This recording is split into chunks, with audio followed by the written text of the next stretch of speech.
Hi friends, ನೋಡಿ ಇವತ್ತು ನಾನು ನಿಮಗೆ ಒಂದು ದೀರ್ಘಕಾಲದ ಕೆಮ್ಮು ಮತ್ತು ತುಂಬ ಕಫ ಇರೋದಕ್ಕೆ ಒಂದು ಆಯುರ್ವೇದಿಕ್ ಔಷಧಿಯನ್ನು ಹೇಳ್ಕೊಡ್ತಾ ಇದ್ದೀನಿ. ಇದು ನಾನು ನಮ್ಮ ಫ್ರೆಂಡವರ ಅಜ್ಜಿಯಿಂದ ಕಲಿತಿದ್ದು. ಸೊ ನಿಮ್ಮ ಹತ್ರ ಶೇರ್ ಮಾಡ್ಕೊಳ್ತಾ ಇದ್ದೀನಿ.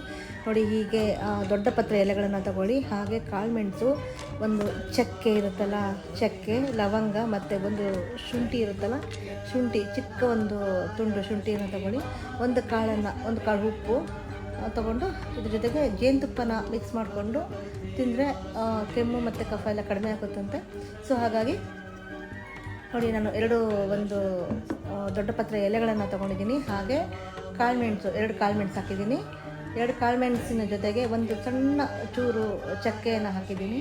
ಮತ್ತು ಒಂದು ಲವಂಗನ ಹಾಕ್ತಿದ್ದೀನಿ. ನೋಡಿ, ಒಂದು ಲವಂಗನ ಹಾಕ್ತೀನಿ. ಹಾಗೆ ಒಂದು ಸಣ್ಣ ತುಂಡು ಶುಂಠಿ ಹಾಕ್ಬಿಟ್ಟು ಒಂದೇ ಒಂದು ಕಲ್ಲುಪ್ಪು ಇಟ್ಬಿಡ್ತಾ ಇದ್ದೀನಿ. ಅದ್ರ ಜೊತೆಗೆ ಇದನ್ನೆಲ್ಲ ಮಿಕ್ಸ್ ಮಾಡಿಬಿಟ್ಟು ಇದ್ರ ಜೊತೆಗೆ ನಾನು ಒಂದು 4-5 ಹನಿಯಷ್ಟು ಜೇನುತುಪ್ಪನ ಮಿಕ್ಸ್ ಮಾಡ್ಕೊಳ್ತಾ ಇದ್ದೀನಿ. ಯಾಕಂದರೆ ಇದು ತುಂಬ ಘಾಟ್ ಇರುತ್ತೆ ತಿನ್ನೋದ್ರಿಂದ, ಅದಕ್ಕೆ.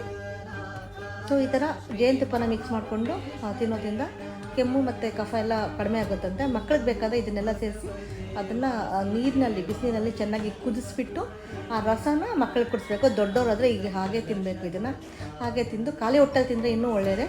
ಸೊ ಈ ಥರ ತಿಂದು ನೋಡಿ, ಆದಷ್ಟು ಕೆಮ್ಮು ಮತ್ತು ಕಫ ಕಡಿಮೆ ಆಗುತ್ತಂತೆ. ಬಾಯ್ ಬಾಯ್.